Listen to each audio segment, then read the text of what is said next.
अस्सलामुअलैकुम, welcome back to innovate IT zone. आज के वीडियो लेक्चर में हम लोग डिस्कस करेंगे introduction to the Dalvik virtual machine. ठीक है, डेल्विक वर्चुअल मशीन होती क्या है? एक रजिस्टर्ड वेट वर्चुअल मशीन होती है जो स्पेशली एप्लीकेशंस को यानी एंड्रॉयड एप्लीकेशंस को रन करने के लिए एंड्रॉयड ऑपरेटिंग सिस्टम्स के ऊपर स्पेशली डिज़ाइन की जाती है।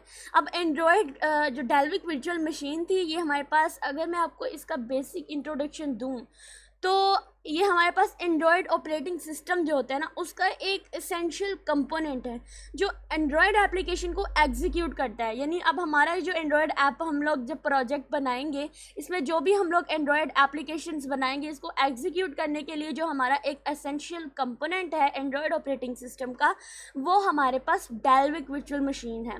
ठीक है, अगर मैं इसका इंट्रोडक्शन की बात करूँ तो हमारे पास जो एंड्रॉयड का वेरिएंट था ना 2.2, और हमारे पास यानी वर्जन 2.2 में ये हमारे पास इसका इंट्रोडक्शन आया था। लेकिन अब ये जो जो हमारा एंड्रॉयड का वर्जन 5.0 यानी कि जो लॉलीपॉप का जो वर्जन था, उसके बाद जो है ना, बाद से इसे जो आरटी यानी जो एंड्रॉयड रन टाइम ने रिप्लेस कर दिया था। यानी पहले जो था वो हमारे पास ART था। ठीक है, तो उसकी जगह पे हम लोगों ने इसको क्या किया, रिप्लेस कर दिया। अब डेल्विक वर्चुअल मशीन जो होती है ना, बेसिकली इसका कॉन्सेप्ट जो है थोड़ा ट्रेडिशनल आप कह सकते हैं। यानी आप लोगों ने JVM सुना होगा, जावा वर्चुअल मशीन। तो हमारी जो डेल्विक वर्चुअल मशीन है ये हमारे JVM से ही इंस्पायर्ड है। लेकिन क्या है कि इसमें कुछ खास ऑप्टिमाइजेशंस की गई हैं मोबाइल इन्वायरमेंट के लिए। ठीक है, जावा वर्चुअल मशीन जो थी वो हमारी जावा के लिए थी, तो उसी से इंस्पायर्ड होकर हमने डेल्विक वर्चुअल मशीन यानी JVM को इंस्पायर्ड किया। उसके बाद अगर हम इसमें कंपैरिजन देखें जावा वर्चुअल मशीन और DVM में, यानी JVM एंड DVM में, तो अगर हम लोग JVM एंड DVM का कंपैरिजन देखें तो JVM जो है जावा एप्लीकेशन को रन करने के लिए यूज़ की जाती है और ये हमारे पास स्टैक बेस होती है। ये क्वेश्चन मोस्टली पेपर में पूछा जा सकता है कि JVM और DVM में इनका कंपैरिजन करें या इनका डिफरेंस बताएं। तो JVM जो है is use to run the Java application और ये हमारे पास स्टैक बेस होती है, जबकि हमारा जो DVM होता है वो रजिस्टर्ड बेस होता है।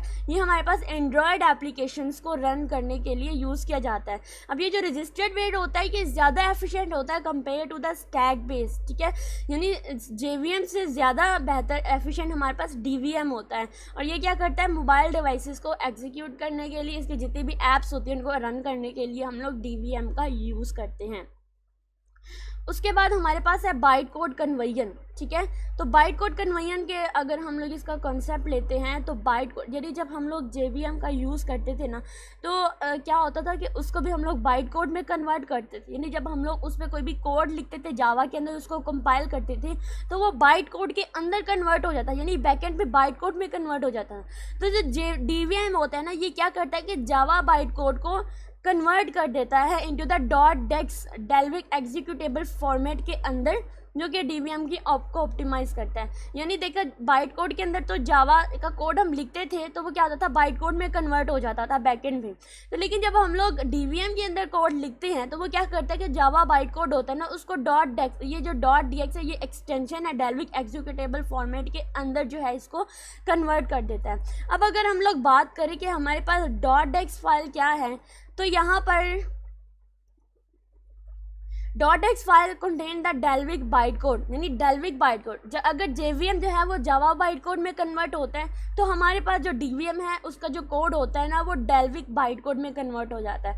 They are smaller and more efficient making them ideal for the mobile devices. अब मल्टी-डेक्स पोर्ट्स होते हैं, यानी अगर एक एप्लीकेशन बहुत बड़ी है तो multiple .dex files are use to maintain the good performance. तो हम इसके लिए मल्टीपल .dex फाइल जो होती है, DVM की मल्टीपल फाइल जो है हम यूज़ कर सकते हैं। उसके बाद अगर हम बात करें DVM आर्किटेक्चर की, तो इसका आर्किटेक्चर कुछ इस डायग्राम से आपको ज़्यादा अच्छे से क्लियर हो जाएगा। देखिए, सबसे पहले है वर्किंग। अब ये काम कैसे करता है, सबसे पहले एक जावा फाइल यानी सोर्स कोड फाइल जो है वो फिर जावा कंपाइलर में जावा C में कन्वर्ट हुई, फिर क्या हुआ कि उसकी एक क्लास बन गई। ठीक है, देखिए जब भी हम लोग जावा का कोड लिखते हैं, जब आपने जहाँ पे स्टोर किया होता है वहाँ पे एक क्लास फाइल भी बनी होती है। तो ये क्लास फाइल क्या होती है कि कंपाइलर जब .dex के अंदर इसको फाइल को सेव करते हैं तो .dex कंपाइलर जो होता है ना, यानी डेक्स कंपाइलर इसको इसमें कन्वर्ट करता है, फिर उसको पैकेज पेजिंग में कन्वर्ट करता है, उसके बाद हमारी एपी की फाइल आ जाती है। अब डॉट एपी की फाइल जो होती है ये बेसिकली हमारी एप्लीकेशन जो होती हैं, जो एंड्रॉयड स्टूडियो के ऊपर एप्लीकेशन होती है ना, उसको रन करने के लिए हम लोग डॉट एपी की फाइल यूज़ करते हैं। अब डॉट एपी की फाइल के अंदर हमारा जो है ना डेल्विक वर्चुअल मशीन जो है वो यूज़ किया जाता है, ठीक है। उसके बाद अगर हम लोग नेक्स्ट देखते हैं, हमारे पास गार्बेज कलेक्शन आ जाती है। तो गार्बेज कलेक्शन क्या है, इसकी डेफिनेशन देख लेते हैं। Is a process of freeing up unused memory. जितनी भी हमारी अनयूज्ड मेमोरी जो हमने यूज़ नहीं करनी होती है उसको फ्री करने का जो प्रोसेस होता है वो हमारे पास गार्बेज कलेक्शन होती है। तो गार्बेज कलेक्शन डीवीएम में क्या होता है, गार्बेज कलेक्टर होता है, यानी डीवीएम में गार्बेज कलेक्शन प्रोसेस जो अनयूज्ड ऑब्जेक्ट्स होते हैं उनको क्लीन करने के लिए हम लोग इसका यूज़ करते हैं। डीवीएम यूजेज इट्स ऑन, यानी डीवीएम का अपना गार्बेज कलेक्टर होता है, जो एक ऐसी टेक्निक होती है जो परफॉर्मेंस को, यानी हमारी जो डीवीएम जो होता है हमारे ऐप की परफॉर्मेंस को इम्प्रूव करते हैं, क्योंकि इसका अपना गार्बेज कलेक्टर होता है जो जितनी भी अनयूज्ड ऑब्जेक्ट्स या मेमोरीज होती हैं उनको क्लीन कर देता है, ठीक है। उसके बाद है परफॉर्मेंस ऑप्टिमाइजेशन। तो इसकी परफॉर्मेंस ऑप्टिमाइजेशन में जस्ट इन टाइम कंपाइलेशन होती है। जस्ट इन टाइम यानी उसी टाइम पे कंपाइलेशन होती है, use to compile the frequently used code, ठीक है। जितना भी कोड यूज़ हो जाता है उसको ही कंपाइल करने के लिए भी यूज़ किया जाता है, इम्प्रूविंग द परफॉर्मेंस को इम्प्रूव करने के लिए। देखिए डीवीएम का जब से हम पढ़ रहे हैं हर कॉन्सेप्ट में हम यही बात क्लियर कर रहे हैं कि ये परफॉर्मेंस को इम्प्रूव करता है अहेड ऑफ टाइम, यानी AOT। अहेड ऑफ टाइम का मतलब क्या होता है कि ये जो RT था ना, which has replace the DVM, यानी RT की पहले RT होता था, ART, उसकी जगह पे हम लोग अब DVM ले आए हैं।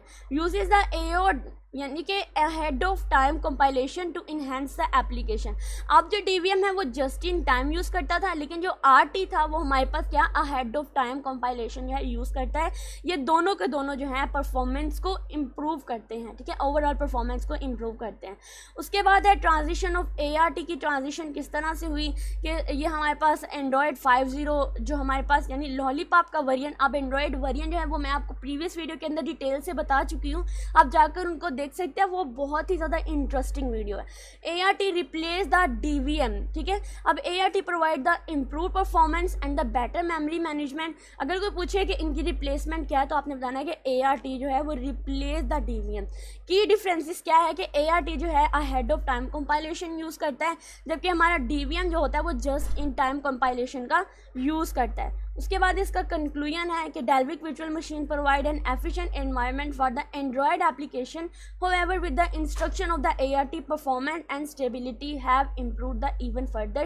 यानी जितना भी हम लोग अगर इसमें पूरे का पूरा कॉन्सेप्ट कंक्लूजन लें तो हमारे एंड्रॉयड स्टूडियो के अंदर एक एफिशिएंट एनवायरनमेंट प्रोवाइड करता है, और हमारी जो एंड्रॉयड स्टूडियो की ओवरऑल परफॉर्मेंस होती है, जितनी भी ऐप्स की परफॉर्मेंस होती है उनको इम्प्रूव करने के लिए यूज़ किया जाता है, ठीक है।